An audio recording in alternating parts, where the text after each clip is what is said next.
ini kita wudhu itu tidak harus yakin bahwa anggota yang kita basuh itu rata.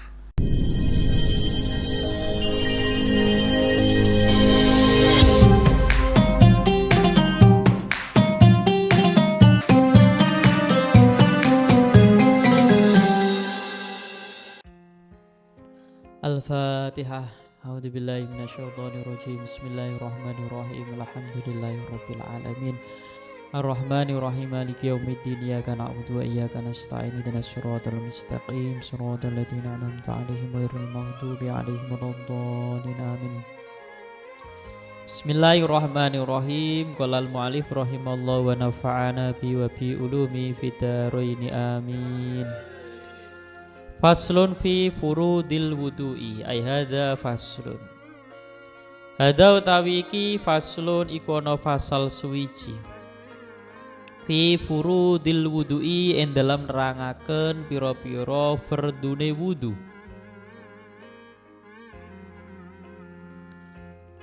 Wa min syurutis sholati al wudu'u wa min syurutis sholati.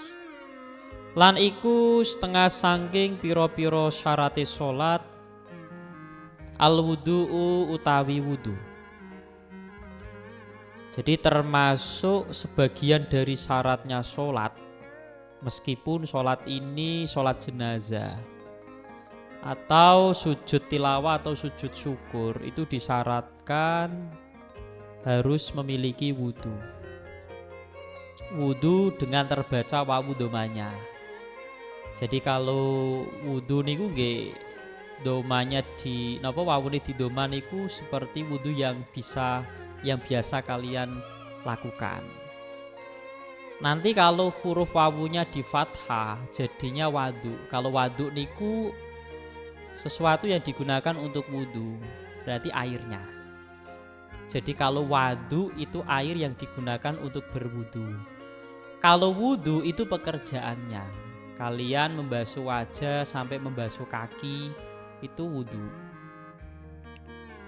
Wa furuduhu utawi piro-piro fardune wudu sitatun iku ono 6. Jadi fardunya wudu itu ada 6. Berarti seseorang kalau berwudu 6 ini harus ada. Kalau satu saja tidak ada atau satu saja tidak terpenuhi, maka wudunya nanti dianggap tidak sah. Al-awalu tawi kang pertama niyatut thaharati iku niat sesuci lis sholati krono sholat. Bil qalbi ing dalem ati. Yang pertama adalah niat sesuci dalam rangka sholat. Dan niat ini letaknya ada di hati. Jadi kalau talafut biniat, melafalkan niat niku hukumnya sunnah. Karena dengan seseorang melafalkan niat, maka lisan itu bisa membantu hati dalam berniat. Oleh sebab itu melafalkan niat hukumnya napa sunnah. Tapi sejatinya niat itu letaknya di hati. Maka ketika ada orang berniat kemudian niat itu tidak dilafalkan, tidak menjadi masalah. Karena memang niat niku fi'lul qalbi, pekerjaannya hati. Nah, karena kenapa harus ada niat nggih? Ini karena kalau dalam mentafsiri hadis innamal a'malu binniyat, Imam Syafi'i itu mentafsiri dengan tafsiran innama sihatul a'mal binniyat, bahwa setiap amal itu bisa sah ya karena adanya niat. Kalau Imam Hanafi, Imam Abu Hanifah itu kan menganggap bahwa niat itu tidak menjadi penentu sah tidaknya amal. Niat itu hanya sekedar sebagai penyempurna amal. Karena beliau menafsiri hadis tersebut dengan tafsiran innama kamalul a'mal binniyat. bahwa kesempurnaan setiap amal itu dengan adanya niat. Jadi niat itu tidak menjadi penentu sah tidaknya amal, tapi hanya sebagai penyempurna. Tapi kalau Imam Syafi'i menganggap bahwa niat itu jadi penentu sah tidaknya amal, ya tergantung niat. Oleh sebab itu dalam menjelaskan fardunya wudu, fardu yang pertama adalah niat. Au ghairuha au ghairiha utawa liyane niyatut thaharah. Jadi niyatut thaharah li salat boleh, atau niat yang biasa kalian gunakan ya, nawaitul wudu'a atau nawaitu fardhul wudu'i juga boleh. Minan niyati saking pira-pira niat al mujziati kang nyukupi apa niat. Jadi niatnya harus niat-niat yang dianggap mencukupi ya, kayak niat wudu, niat fardunya wudu, atau niat sesuci dalam rangka sholat. Kalau ada orang niat seperti saya niat toharoh, nawaitu toharoh titik, itu dianggap belum cukup. Bahkan kalau seseorang tadi niat nawaitu toharoh al-wajibata, itu menurut Imam Ibnu Hajar dianggap tidak cukup. Tapi menurut imam fikih yang lain, fuqaha yang lain menganggap bahwa bisa cukup karena ada kata-kata al-wajibah. Jadi kalau orang niatnya cuma nawaitu toharota titik, itu jelas belum mencukupi.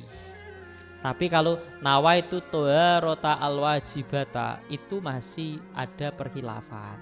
Ada yang menganggap sudah mencukupi, tapi kalau menurut Imam Ibnu Hajar al-Haytami tidak cukup. Ya wis bener, niat yang kalian gunakan niku kayak niat yang kalian lafalkan, yang kalian praktekkan ketika berwudu, nawaitul wudu'ah, itu sudah cukup. Atau kalian kan dari kecil diajari versi lengkapnya, nawaitul wudu'a li raf'il hadasil asghari fardhu lillahi ta'ala. Untungnya itu anak-anak kecil itu ketika belajar niat wudu, niat sholat, bahkan niat mandi besar, itu diajari dengan niat-niat yang versi lengkap. Ya kalau nawaitul wudu'ah tok itu sudah dianggap cukup, atau niyatu fardhul wudu'i juga sudah dianggap cukup. Inda ghuslil waji, niat tersebut inda ghuslil waji ing dalem nalikane basuh wajah. Jadi niat itu harus dibarengkan dengan permulaan ibadah. Dalam hal ini wudu berarti niat itu harus bersamaan dengan membasuh wajah. Andaikan ada orang membasuh wajah dari atas, dari kening belum niat, terus sampai bibir baru niat, maka niatnya dianggap sah, basuh wajahnya juga sudah dianggap sah, tapi belum sempurna. Artinya basuhan yang disertai niat tadi itu jadi, tapi yang basuhan yang belum diawali dengan niat itu belum dianggap, sehingga dia perlu mengulangi. Maksudnya mengulangi itu dia perlu membasuh wajah kembali ke area-area yang tadi ketika dibasuh belum disertai dengan niat. Makanya ketika ada orang niat wudu itu pas berkumur, itu niatnya jadi. Jadi kadang kan ada orang niat wudu itu kan pas tidak membasuh wajah. Bahkan ketika akan mulai napa niku wudu baru cuci tangan niku sudah nawaitul wudu'a itu kan. Kayak kalau demikian itu niatnya belum dianggap sah. Karena apa? Tidak dibarengkan dengan membasuh wajah. Oleh sebab itu ulama fikih memberikan solusi. Kalau kamu kepingin niat pas cuci tangan, pas basuh kedua tangan, itu niatnya sunnah wudu. Nawa itu sunnatal wudu'i. Nanti pas membasuh wajah baru nawaitu fardhol wudu atau nawaitul wudu'a li raf'il ila akhiri. Karena apa? Karena nanti ketika niat itu berbarengan saat seseorang tadi berkumur. Orang berkumur kan pasti kena nopo niki? Bibir. Bibir ini termasuk area wajah, termasuk juz'un minal wajhi, bagian dari wajah. Sehingga ketika dia membasuh nopo niku, membasuh bibir dalam rangka berkumur disertai dengan nopo niat, maka niatnya jadi. Malah justru dia nggak dapat kesunahan berkumur karena dianggap itu sudah membasuh wajah. Oleh sebab itu tadi Fuqaha memberikan alternatif, memberikan jalan keluar. Wis nek pas awal-awal ngelakoni sunai wudu niat ngelakoni sunai wudu. Engko nek pas mau basuh wajah baru niat fardunya wudu. Asani lah sekarang apa itu namanya membasuh wajah nggih, membasuh wajah yang disertai dengan niat. Saya ulangi lagi nggih, bahwa kalau menurut Syafi'iyah harus niat itu harus ada dan niat itu harus dibarengi dengan permulaan ibadah yang dikerjakan. Kalau wudu berarti berbarengan dengan membasuh wajah. Tapi kalau misal kayak madzhab Hanafi itu nggak disertai niat, sehingga ketika ada orang misal niki dari kamar ditanya arep nang ndi, arep sholat wudu, arep wudu dalam rangka arep sholat ya. Setelah itu pas wudu nggak niat, langsung basuh wajah dan seterusnya. Itu kalau menurut Syafi'iyah dianggap sudah cukup. Kalau menurut Hanafiyah, kalau Syafi'iyah enggak. Syafi'iyah itu harus berbarengan dengan permulaan apa? Ibadah. Kayak sholat itu ya niatnya harus pas takbiratul ihram. Yang enggak bareng ya pas puasa. Karena kalau puasa niatnya pas napa niku tuluul fajri, pas meletai fajar, permulaan puasa kan berat. Ya kan, apalagi bagi orang yang malamnya itu melekan terus sahur, bar sahur terus turu misal. Tangi-tangi jam 5, berarti kan ora pas tuluul apa fajri. Wah, berarti yo piye engko terus niate tidak berbarengan dengan waktu puasa. Oleh sebab itu karena dianggap memberatkan, akhirnya diberi keringanan. Wis saiki niat posone khusus poso niate bengine. Malah terus jadi kewajiban bahwa tabyitun niat ketika puasa wajib itu wajib hukumnya. Nek niati pas isu-isuke nek poso wajib malah enggak sah, atau niati pas subuh itu juga tidak sah, harus malamnya. Asani utawi kang kaping pindho ghuslul waji iku basuh wajah. Jami'i yo sekabehane wajah. Membasuh seluruh anggota wajah. Lah seluruh anggota wajah itu dari mana sampai mana? Min mana biti sya'ri roksi, awit saking panggonan tukule rambut sirai wong. Berarti dari sini ya. Jadi ini ya golibnya. Kalau ada orang misal rambutnya yang bagian kepala itu yang tumbuh rada ke tengah, ya kan? Misal karena faktor usia rambut bagian depannya sudah nggak ada, atau karena faktor genetik dari kecil nggak ada yang depan, ya ikut golibnya orang, ya nggak terus, ya kan? Misal nyun sewu buta tekan tengah ini bun-bunan terus yang dibasuh sampai situ, ya tidak. Kita pakai ukuran golibnya orang, pakai ukuran normalnya orang. Ila zakoni tumko maring janggut dagu. Jadi wajah itu kalau diukur dari sisi panjangnya itu mulai tempat tumbuhnya rambut yang ada di atas kening ini sampai kemudian dagu. Kan? Wa minal uduni lan awit saking kuping ilal uduni maring kuping si liyane. Ini kalau dilihat dari sisi lebarnya wajah, itu dari ini telinga ini loh, apa ini kayak pelenting-pelentingan telinga ini dari dari telinga kanan ke telinga kiri ini kalau lebarnya. Dibasuh marrotan wahidatan, dibasuh sekali yang fardu. Karena basuhan kedua dan ketiga itu hukumnya sunnah. Sya'ron apane rambutih, wabasharon lan kulitih. Jadi rambut-rambut yang ada di area wajah tadi yang wajib dibasuh itu ya wajib kena semua. Wabasharon lan kuliti labatin nalihyatir rojuli ora bagian jero jenggote wong lanang.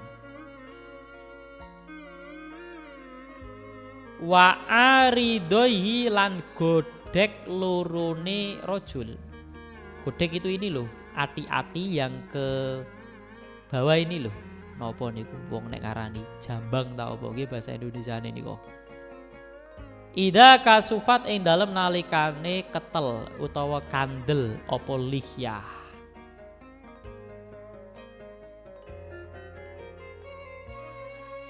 Jadi wajib membasuh wajah, seluruh bagian wajah baik berupa rambut ataupun kulit, kecuali ketika laki-laki itu memiliki jenggot yang tebal dan kedua jambang ya, atau godek cara bahasa Jawa dik.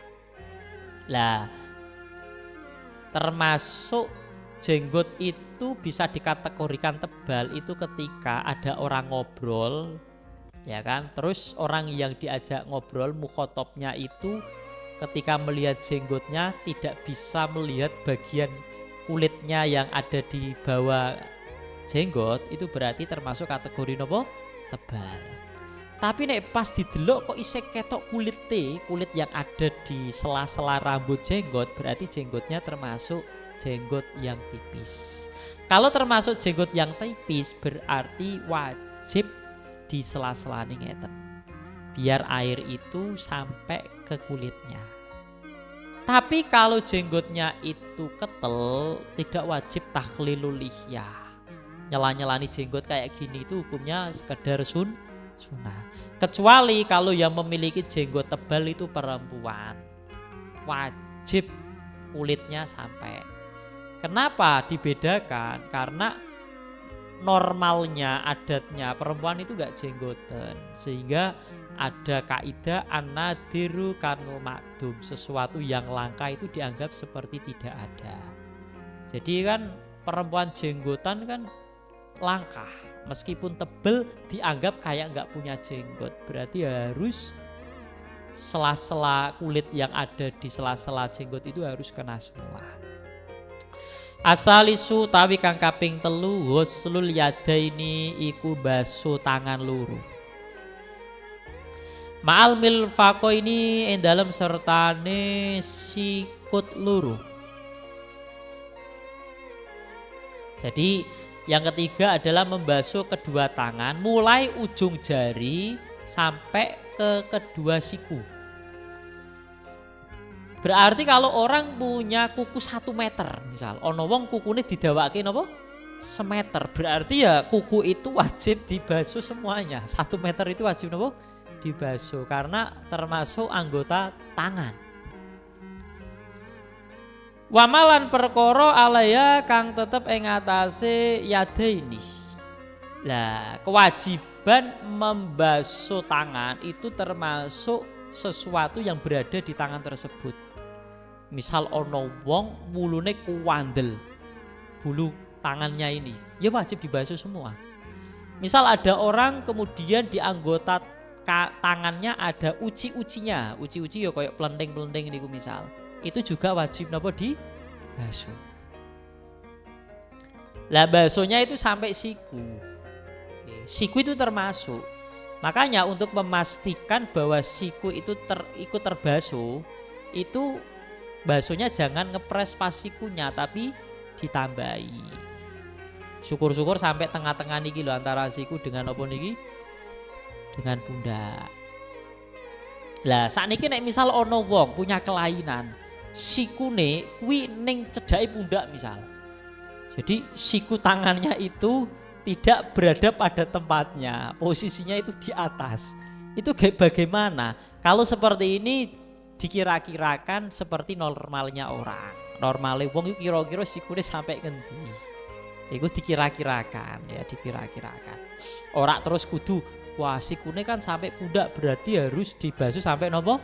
Pundak. Enggak, cuma ya dikira-kirakan mawon. Nah, jadi fikih itu kados ngoten. Jadi fikih itu seringkali istilahnya itu membuat percontohan yang kadang-kadang itu memang jarang terjadi.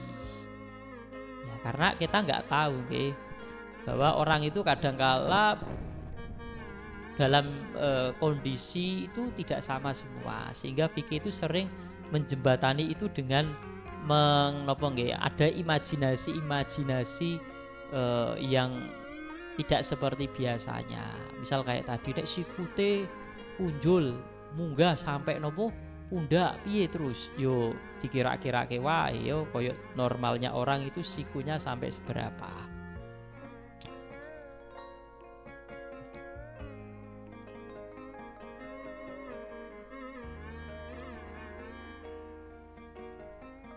Arabi utawi kang kaping 4 mashur roksi iku ngusap sirah. Aubadi utawa sebagiane ros. Walau sya'rotan lan senajan iku rambut siji. Fi hadi kang tetep ing dalem batese ros. Jadi fardu wudu yang keempat itu membasuh kepala atau sebagian kepala, karena Imam Syafi'i kemudian menafsiri ayat yang nopo niku wamsahu biru usikum itu dimaknani baknya ba'diyah, maknane yang wajib itu sebagian kepala, meskipun hanya satu rambut saja, bahkan separuh dari satu helai rambut, ya kan, separuh dari satu helai rambut itu sudah dianggap cukup. Oke. Tapi tetap karena apa? Karena meskipun satu bagian separuh dari satu helai rambut itu ketika kita usap, orang itu sudah mengatakan dia mengusap kepala. Tapi ya ada yang mengatakan bahwa yo ojo siji yo telu paling ora minimal, sama seperti orang karo tahallul ketika haji atau umroh itu kan dipotong paling tidak 3 helai rambut. Ini ada yang mengatakan seperti itu, tapi kalau Imam Syafi'i enggak, pokoknya serambut tok ngoten wis cukup. Makanya kalau mengusap kepala itu kayak gini tok itu udah cukup, yang penting masih di batas nopo kepala. Rambut juga ketika yang dibasuh rambut itu harus masih ada di batas nopo kepala. Jadi kalau rambutnya panjang, misal rambutnya duwowo sampai sak bokong misal, yang dibasuh pucuk rambutnya sini bokong, ya nggak bisa, karena ketika dia mengusap ujung rambut itu dia tidak dikatakan sedang mengusap kepala, kecuali kalau kemudian rambutnya itu digelung, ngertos digelung. Wis kaya dikuncir ngoten, akhirnya ning dhuwur kaki. Terus diusap ngeten, set. Padahal rambut yang ketika diusap tadi andekan dilepas, kuncirane kuwi ndawa sampai keluar kepala, itu enggak masalah. Yang jelas ketika mengusap rambut itu ada di batas kepala. Al-khamisu utawi kang kaping 5 ghuslur rijlaini iku baso sikil loro. Ya, yang ngusap itu hanya kepala ya. Ghuslur rijlaini iku baso sikil loro ma'al ka'baini ing dalem sertane kemiren loro. Yang wajib dibasuh itu mulai telapak kaki sampai mata kaki. Lah misal ada orang tidak punya telapak kaki. Nanti yang dibasuh apa? Ya yang masih anggota yang masih ada. Lah misal ada orang tidak punya telapak kaki sampai mata kaki hilang. Apakah kemudian wajib membasuhnya? Ada pendapat di sini tidak ada kefarduan membasuhnya. Tapi disunahkan membasuh anggota yang tersisa. Anggota misal tugel sampai nopo niku dengkul misal, utawa tugel sampai nopo ni betis. Enggak ada kewajiban, tapi disunahkan membasuh bagian kaki yang masih tersisa, ya masih ada. Au mashul khufi utawa ngusap muza. Muza itu sepatu, nek cara sakniki niku kados sneaker. Sepatu yang tingginya itu menutupi sampai mata kaki. Cara sakniki kan sepatu-sepatu sing kayak sneaker niku. Tapi enggak sekedar sneaker yang seperti yang ada pada pada umumnya itu enggak, karena ada syarat-syarat tertentu ya. Idza kamulat ing dalam nalikane sempurna apa syurutu pira-pira syarate khuf. Jadi gini, wong Arab niku kan punya kebiasaan kemana-mana itu pakai khuf.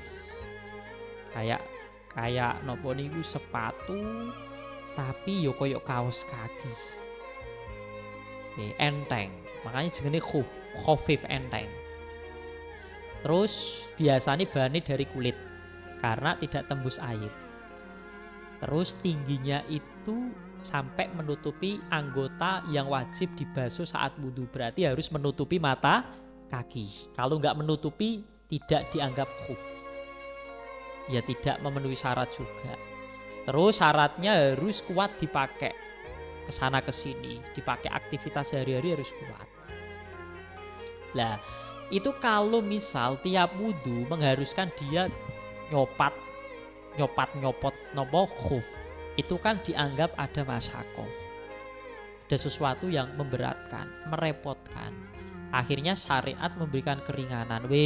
Nek wis nganggo khuf oleh nalikane basuh kaki digenti dengan cara diusap tok. Sing diusap bagian dhuwure tok lho ya, bagian telapakan enggak usah. Yang diusap itu bagian ini loh, punggung nopo niki kaki nih. Dengan beberapa syarat tadi, termasuk pas memakai khuf dalam kondisi dia sudah sesuci, wudu rampung lengkap, baru memakai nopo khuf. Karena nanti ada jangka waktunya, ada durasinya. Kalau orang mukim tidak melakukan bepergian, itu dia dapat rukhsah mengusap khuf 1 hari 1 malam. Dihitung sejak pertama kali dia hadas setelah memakai khuf. Misal memakai khufnya jam 7 pagi, batalnya kok baru jam 12 siang, berarti ngitungnya mulai jam 12 siang. Berarti waktunya habis nanti besok jam 12 kurang semenit atau kurang sedetik. Ngitungnya enggak sejak tadi jam 7 pas pakai khuf, tidak. Ngitungnya itu pas pertama kali nopo batal.